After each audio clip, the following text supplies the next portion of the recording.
নিশ্চয়কৈ কালিৰে পৰা গোৱালপাৰাটো যিটো পঞ্চায়ত নিৰ্বাচনৰ ভোট গণনা চলি আছে আৰু বৰ্তমানলৈকে দেখিবলৈ পোৱা গৈছে গোৱালপাৰা আয়ুক্ত কাৰ্যালয়ত যি ভোট গণনা চলি আছে আৰু গোৱালপাৰা জিলাৰ গোৱালপাৰা আয়ুক্ত কাৰ্যালয় আৰু গোৱালপাৰা সমজিলা আয়ুক্ত কাৰ্যালয়ত যিহেতু ভোট গণনা কালিৰ পৰা আৰম্ভ হৈছিল আৰু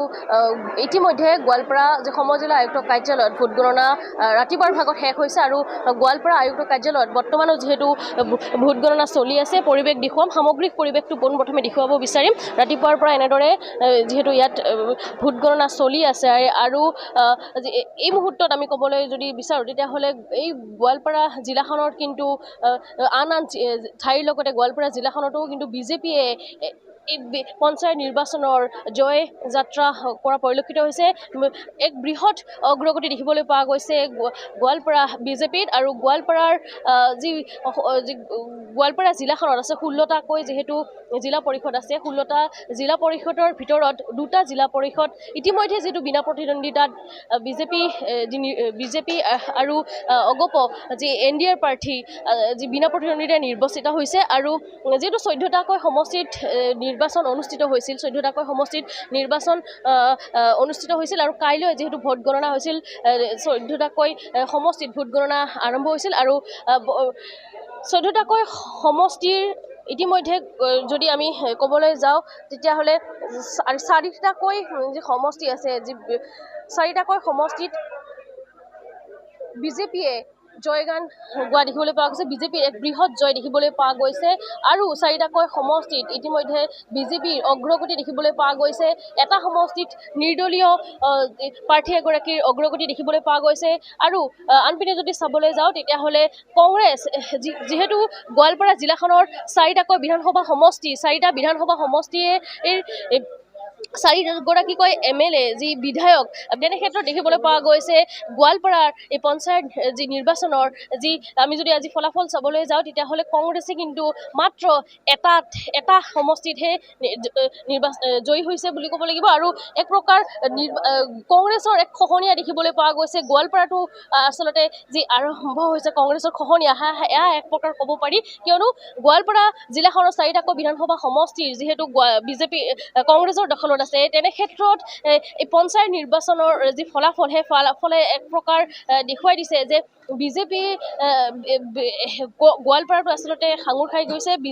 আৰু বিজেপি এক প্ৰকাৰ অগ্ৰগতি লাভ কৰা দেখিবলৈ পোৱা গৈছে বিজেপিৰ বৃহৎ জয় হোৱা দেখিবলৈ পোৱা গৈছে 4টাকৈ সমষ্টিত ইতিমধ্যে যি জিলা পৰিষদৰ প্ৰাৰ্থী বিজয়ী হৈছে বিজেপিৰ আৰু 4টাকৈ যি সমষ্টিত জিলা পৰিষদ সমষ্টিত এতিয়াও কিন্তু অগ্ৰগতি লাভ কৰিছে বিজেপিয়ে আৰু এটাত যিহেতু নিৰ্দলীয় প্ৰাৰ্থী এগৰাকী আছে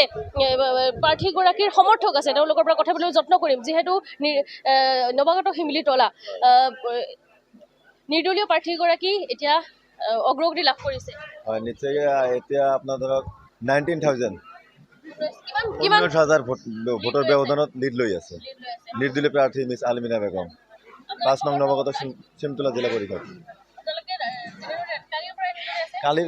কালি ৰাতিপুৱা 8টা বজাৰ পৰা আজি ৰাতিপুৱা এই 9টা বাজিল এতিয়াৰ পৰা অপেক্ষা কৰি আছো তেনেনে আমি উইন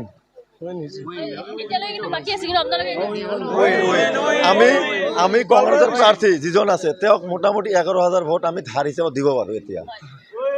নিশ্চয়কৈ ক'ব লাগিব যিহেতু মই ক'ব বিচাৰিম যিহেতু গোৱালপাৰা জিলাখনত 4টাকৈ বিধানসভা সমষ্টি আছে 4জনকৈ বিধায়ক কিন্তু কংগ্ৰেছৰ কিন্তু দেখিবলৈ পাইছোঁ পঞ্চায়ত নিৰ্বাচনৰ ফলাফলত কিন্তু কংগ্ৰেছে তেনেধৰণৰ ফলাফল দেখিবলৈ পোৱা এতিয়া যিটো ঢৌ আহিছে এইটো হ'ল কংগ্ৰেছ মুক্ত গোৱালপাৰা পূব সমষ্টি কংগ্ৰেছ মুক্ত গোৱালপাৰা পূব সমষ্টি এইটো হ'ল আপোনাৰ ৰচিদ বিৰোধী ঢৌ আহিছে গোৱালপাৰা পূব সমষ্টিত একে ৰচিদ বিৰোধী ঢৌ আহিছে এই ঢৌত টচনচ হৈ গৈছে ৰচিদ ৰকিবুল হুছেইন একে ৰচিদ টচনচ গোৱালপাৰা পূব সমষ্টিত আৰু তেওঁলোকৰ কথা মতে কাম নহয় যেনেকুৱা ধৰণৰ টিকেট দিছে যে যিজন প্ৰাৰ্থীক দিব লাগিছিলে সেইজন প্ৰাৰ্থীক নিদি যিজন প্ৰাৰ্থীক দিছে তেওঁ মানে যিজন প্ৰাৰ্থীক দিছে মানে কি ক'ম আৰু ভাষা ক'বলৈ ভাষা নাই তাৰমানে মই যোৱা 15 বছৰ ধৰি কংগ্ৰেছ দল কৰি আছিলোঁ মই 5 নং নৱাগত চিমতলা জিলা পৰিষদৰ টিকেট প্ৰাৰ্থীত্ব প্ৰত্যাশী আছিলোঁ কিন্তু মোক টিকেটটো নিদি যিজনে UDF কৰিছে তেওঁক টিকেটটো দিছে আজি সেই কেণ্ডিডেটক মই 19,000 ভোটৰ ব্যৱধানত হৰাই সক্ষম হৈছোঁ টিকেট যেতিয়া বিতৰণ হৈছিল নিৰ্দলীয় ভিতৰত তেতিয়া আপুনি বহু ধৰণৰ কথা সংবাদ মাধ্যমৰ আগতে কৈছিলে টকা লেনদেনৰ কথাও কৈছিলে এই সময়ত যিহেতু এই গোটেইখিনি কথা ক'ব নোৱাৰি যদিও আপোনালোকে যিহেতু বৃহৎ ব্যৱধানত এটা অগ্ৰগতি লাভ কৰিছে এই ক্ষেত্ৰত তেওঁলোকৰ কাৰণে আপোনালোকৰ কাৰণে ভাল নিশ্চয়কৈ তাৰমানে মই এটা আশা ৰাখিছোঁ মানে মোৰ যিটো সঁহাৰি দিছে মই আমাৰ ৫ নং নৱাগত চিমনিতলা জিলা পৰিষদৰ ৰাইজে যিটো 4টা জিপি আছে এই 4টা জিপিৰ ৰাইজে যেনেকুৱা ধৰণৰ সঁহাৰি দিছে আপোনালোকে নিশ্চয়কৈ গম পাইছে আমাৰ 42,000 ভোট আছিলে তাৰপিছত আমাৰ টোটাল ভোট পল হৈছে 37,800 তাৰ বিনত আমি পাবলৈ সক্ষম হৈছোঁ 22,000 এতিয়াও কমপ্লিট হোৱা নাই আৰু পাম বুলি আশা ৰাখিছোঁ মোটামুটি আপোনাৰ ধৰক 23-24 এনেকুৱা ভোট পাম আমি আশা ৰাখিছোঁ 37,000 ভিতৰত 23-24 ভোট পাম 16টা জিলা পৰিষদৰ ভিতৰত কংগ্ৰেছে কিন্তু মাত্ৰ এটাহে লাভ কৰিছে বৰ্তমান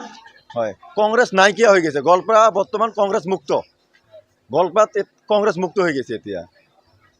হয় নিশ্চয়কৈ আমি গোৱালপাৰাৰ পৰিৱেশ দেখুৱাইছোঁ গোৱালপাৰা জিলা আয়ুক্ত কাৰ্যালয়ৰ পৰিৱেশ দেখুৱাইছোঁ যিহেতু জিলা আয়ুক্ত কাৰ্যালয়ত বৰ্তমানো যিহেতু ভোট গণনা চলি আছে আৰু ইতিমধ্যে মই জনাইছোঁৱে গোৱালপাৰা যি 16টা জিলা পৰিষদত 2টা জিলা পৰিষদ বিনা প্ৰতিদ্বন্দ্বিতাৰে NDR প্ৰাৰ্থী বিজয় হৈছে আৰু কালিৰ পৰা যিহেতু ভোট গণনা চলি আছে আৰু 14টাকৈ জিলা পৰিষদত যিহেতু ভোট গণনা চলি আছে 14টাকৈ জিলা পৰিষদৰ ভোট গণনাত ফলাফলত 4টা জিলা পৰিষদত বিজেপি আৰু অগপ যি NDAৰ 4গৰাকীকৈ প্ৰাৰ্থী জয়ী হৈছে আৰু এটা কংগ্ৰেছ প্ৰাৰ্থী বিজয় হোৱা দেখিবলৈ পোৱা গৈছে গোৱালপাৰাৰ আমি পৰিৱেশ দেখিবলৈ যত্ন কৰিছোঁ গোৱালপাৰাত যিহেতু বৰ্তমান অব্যাহত আছে ভোট গণনা